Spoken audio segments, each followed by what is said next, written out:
Hello everyone, hello दोस्तों, मेरे देश के समस्त छात्र छात्राओं को नमस्कार, मेरा प्यार भरा प्रणाम।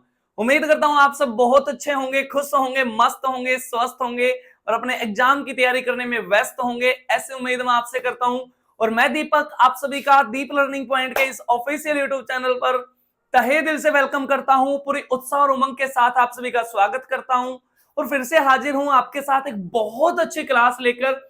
आज बातें करेंगे मेजर राम राघोबा राणे के बारे में बातें करेंगे। एक ऐसे जाबाज सिपाही हमारी भारतीय सेना के जिन्होंने जीते जी इस देश की सेना का जो सर्वोच्च सैन्य पुरस्कार है उसको प्राप्त किया है, उनके बारे में बातें करेंगे। हमारा सर्वोच्च सैन्य पुरस्कार है परमवीर चक्र, उसको इन्होंने प्राप्त किया। तो पहले सिपाही हैं जिन्होंने जिंदा रह के उस पुरस्कार को प्राप्त किया है और इन्हीं की बदौलत हमने एक क्षेत्र को अपना बनाया है। क्या नाम उस क्षेत्र का? जिसका नाम है राजौरी। जम्मू कश्मीर के अंदर एक जगह पड़ती है राजौरी। इन्हीं की बदौलत हमने राजौरी पर जीत हासिल की है, उसको जीता है। तो क्या कुछ कहानी है मेजर राम राघोबा राणे की, उसके बारे में बातें करेंगे। बड़ी इंस्पायरिंग स्टोरी इनकी रही है, बड़ी मोटिवेशनल कहानी इनकी रही है, तो उनके बारे में बातें करेंगे। देखो, सबसे पहले मैं आपको थोड़ी सी बातें बता दूं जो परमवीर चक्र है उसके बारे में। देखो, हमारे यहां पर सेना के अंदर जो पुरस्कार है उनको दो भागों में बांटा गया है। एक है आपके वार टाइम गैलेंट्री अवार्ड और एक है आपके पीस टाइम गैलेंट्री अवार्ड। यानी कि एक है युद्ध के समय दिए जाने वाले वीरता पुरस्कार, जिनमें तीन सर्वोच्च हैं, जिनमें सबसे पहले पर आता है आपका परमवीर चक्र। परमवीर चक्र जो सर्वोच्च सैन्य पुरस्कार है जो युद्धकालीन स्थितियों में दिया जाएगा। दूसरा है आपका महावीर चक्र जो दूसरे नंबर पे है। तीसरा है आपका वीर चक्र। और फिर दूसरे पुरस्कार हैं आपके जो शांतिकालीन वीरता पुरस्कार हैं। यानी कि कोई भी सैनिक है, युद्ध भले ही ना चल रहा है लेकिन वो अपनी ड्यूटी बहुत अच्छे से निभा रहा है, अपना कर्तव्य निभा रहा है बहुत अच्छे से अपनी, यानी कि मां भारती के लिए बहुत एकदम अड़िग है अपनी ड्यूटी देने में, तो उनको भी सम्मानित किया जाता है। तो शांतिकालीन वीरता पुरस्कारों में सबसे सर्वोच्च है आपका अशोक चक्र, फिर आपका कीर्ति चक्र और फिर आपका शौर्य चक्र। तो मेजर राम राघोबा राणे ने जीता है, अचीव किया है किसको? परमवीर चक्र को। यानी कि युद्धकालीन स्थितियों में दिया जाने वाला सर्वोच्च पुरस्कार है आपका परमवीर चक्र। और परमवीर चक्र की वैल्यू कहीं ना कहीं उन दूसरों से, जो अशोक चक्र, कीर्ति चक्र और शौर्य चक्र, उनसे कहीं ज्यादा है, क्योंकि ये युद्धकालीन स्थितियों में दिया जाता है। ठीक है, तो मेजर राम राघोबा राणे के बारे में कुछ बातें मैं आपको साथ के साथ बताता चलता हूं। तो 26 जून 1911 को, देखो 26 जून 1911 को इनका जन्म होता है। इनका जन्म होता है उसमें कर्नाटक के अंदर। कर्नाटक के अंदर इनका जन्म होता है, धारवाड़ जिला आपने सुना होगा, और वहां पर चंदिया गांव में इनका जन्म होता है। इनके पिताजी है ना कर्नाटक पुलिस में कांस्टेबल के पद पर थे। और कर्नाटक पुलिस तो क्या ही कहें, उस टाइम पर तो सारा ब्रिटिश ही था, ये चाहे आर्मी हो और चाहे पुलिस हो, इस पर ये सारी ब्रिटिश क्षेत्र था। यानी कि जो हमारी आर्मी तो ब्रिटिश आर्मी के नाम से ही जानी जाती थी। और जब हम आजाद हुए थे तो ब्रिटिश आर्मी सीधी चेंज हो गई थी, नाम चेंज हो गया था, किसमें? इंडियन आर्मी नाम उसका रख दिया गया था। तो इनका जन्म हुआ 1911 में। इनके पिताजी ने बहुत अच्छी शिक्षा इनके लिए प्रोवाइड करवाई और जैसे जैसे इनके पिताजी का ट्रांसफर आता गया वहां वहां अलग अलग जिलों में ये पढ़ते गए, बहुत अच्छी शिक्षा इन्होंने ली। 1930 में क्या शुरू हो जाता है? 1930 में ना असहयोग आंदोलन शुरू हो जाता है। असहयोग आंदोलन शुरू हो जाता है और उससे ये काफी प्रभावित हुए, काफी इंस्पायर्ड हुए और ये चिंतित होने लगे अपने देश की आजादी के लिए, अपने देश की स्वतंत्रता के बारे में चिंता करने लगे कि कैसे तैसे करके मेरे को इस देश को आजाद कराना है। हालांकि इनके पिताजी ये चाहते थे कि आराम से रह के आप पढ़ाई कर लो, लेकिन ये एक काफी जोश भरा, उमंग भरा, उत्साह भरा जीवन जीना चाहते थे। इनके अंदर ना स्किल बहुत ज्यादा थी, स्किल बहुत ज्यादा थी, वीरता बहुत ज्यादा थी, साहस, अदम्य साहस था इनके अंदर। तो फाइनली इन्होंने ये अपना साहस दिखाने का मौका मिला। इन्होंने क्या किया? 1940 में ये भर्ती हो गई किसमें? आर्मी में सिलेक्ट हो गए और वहां पर अपनी वीरता का इन्होंने परिचय कराते हुए बहुत अच्छे पद तक चले गए। हालांकि बहुत छोटे पद से ही सिलेक्ट हुए थे, कांस्टेबल के पद से सिलेक्ट हुए थे। और 1940 के दौरान तो आप देख ही रहे हैं, सेकंड वर्ल्ड वॉर चल रहा है। सेकंड वर्ल्ड वॉर चल रहा है और पहले विश्व युद्ध के दौरान जन्म हुआ है और द्वितीय विश्व युद्ध के दौरान आर्मी इन्होंने ज्वाइन कर लिया। और उस टाइम पर आर्मी में द्वितीय विश्व युद्ध के दौरान इन्होंने बहुत सारी स्किल सीख ली है, काफी एक्सपर्ट हो गए थे। बर्मा भेजा गया था इनको, बर्मा में भेजा गया था जहां पर हमारी सेना जापान की सेना के साथ वार चल रहा था, हमारी सेना का उनके साथ, ठीक है। तो काफी अच्छे पद तक चले गए थे, ये मेजर के पद तक आ गए फाइनली। और जब मेजर के पद तक आए प्रमोट होते होते, तो इनके जो कलीग थे वो है ना इनसे ढंग से बात नहीं करते थे। वो क्यों नहीं करते थे? वो इसलिए नहीं करते थे, क्यों? क्योंकि वे मानते थे कि जो राम राघोबा राणे हैं ये प्रमोट होके आए हैं मेजर के पद तक, ये पढ़ के नहीं आए, ये प्रमोट होके आए हैं। तो ये मानते थे कि इनका मेंटल लेवल उतना नहीं है जितना हमारा है। तो मेजर राम राघोबा राणे ने कहा कि मेरे को इनके साथ रहना ही नहीं है, मैंने अपनी विंग चेंज करानी है। भाई आर्मी में अलग अलग विंग होती है ना, आपकी फ्लाइंग की अलग विंग है, ग्राउंड ड्यूटी की अलग विंग है, टेक्निकल अलग विंग है, इंजीनियरिंग की अलग विंग है। तो इन्होंने कहा कि मैंने इंजीनियरिंग की विंग में रख लो। तो इन्होंने अपनी विंग चेंज कराई और इंजीनियरिंग में आ गए। और फिर गई ये पुणे के अंदर इंजीनियरिंग डिफेंस कॉलेज है, वहां पर गए और इंजीनियरिंग से संबंधित बहुत सारी पढ़ाई इन्होंने वहां पर की। और उसके बाद कहानी क्या शुरू होती है? भारत आजाद हो जाता है 15 अगस्त 1947 को और हम आजाद हो जाते हैं, लेकिन उधर से अटैक फिर भी होते रहते हैं, रिश्ते खट्टे हैं, जो कि आज भी खट्टे हैं हमारे पाकिस्तान के साथ, रिश्तों में खटास आज भी है। 47 में हम आजाद हुए, लेकिन 1-2 महीने बाद ही उन्होंने कबीलियाई के रूप में जम्मू कश्मीर पे अटैक कर दिया था। जम्मू कश्मीर पर अटैक कर दिया था ना, मैंने आपको जम्मू कश्मीर के विभाजन की कहानी बताई थी, उसमें बातें बताई थी मैंने आपको सारी।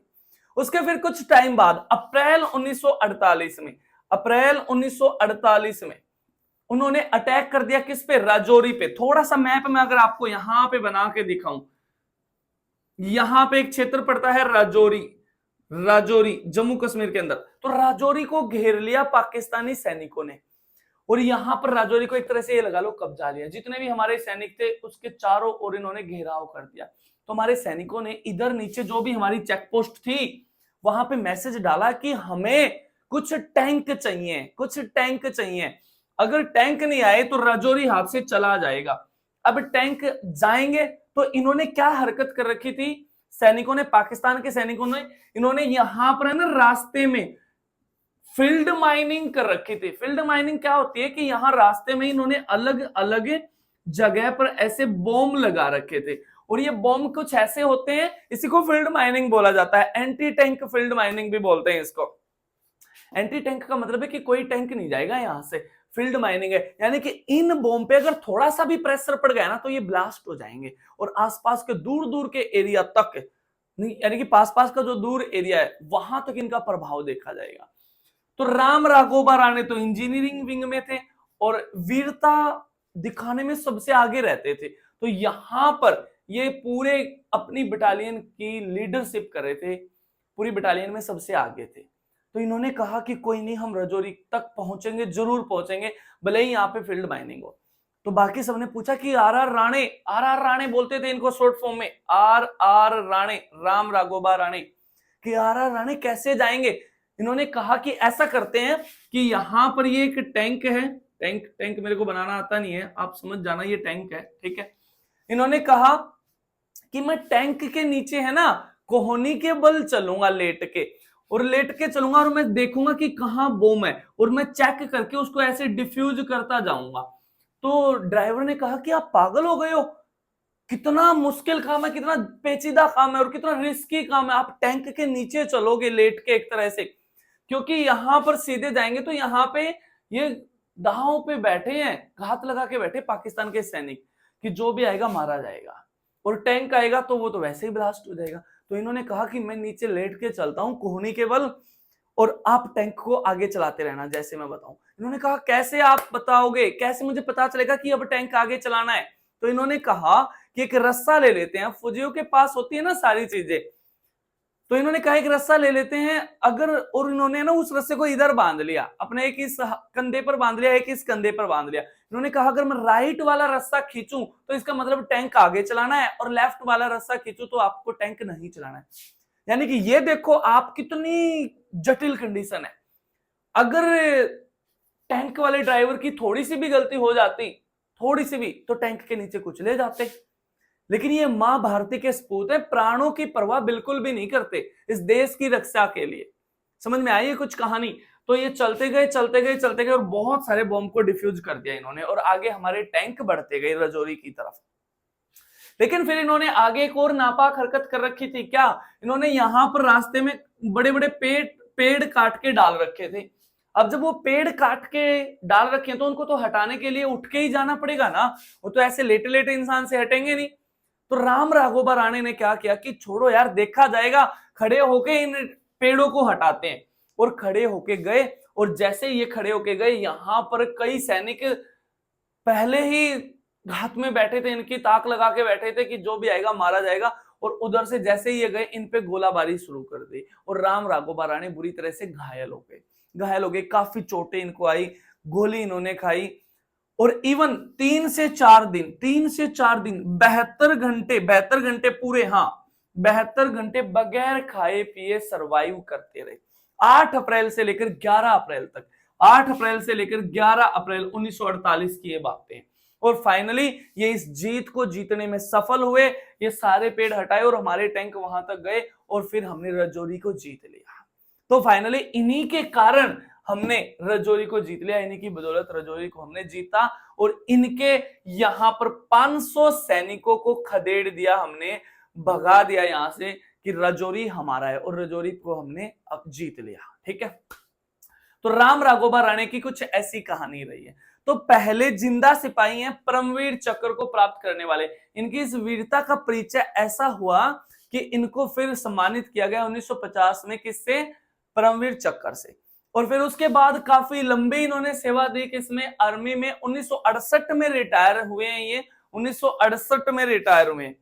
और उसके बाद फिर मैं अगर आपको और एक दो बातें बताऊं तो 11 जुलाई 1994 को पुणे के अंदर इनका निधन हो गया। पुणे के अंदर इनका निधन हो गया।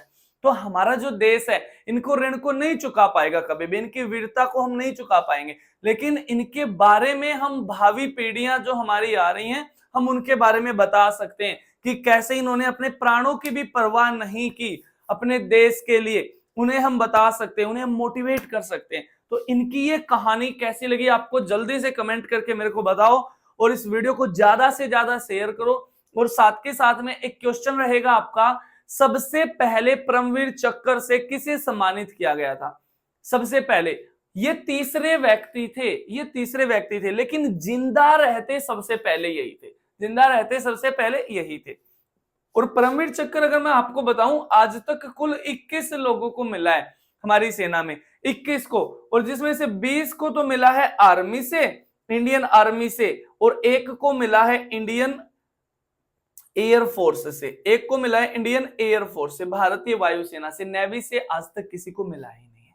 तो देख लो कितनी वीरता दिखानी पड़ती होगी, कितना साहस दिखाना पड़ता होगा इन पुरस्कारों को प्राप्त करने में, जो इस देश के सर्वोच्च सैन्य पुरस्कार हैं। तो कुछ ऐसी कहानी रही है आर राणे की।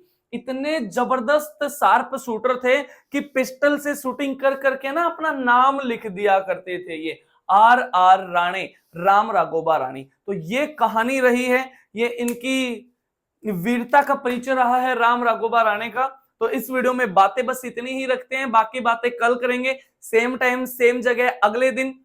तब तक के लिए खुश रहो, मस्त रहो, स्वस्थ रहो। जय हिंद, जय भारत, वंदे मातरम।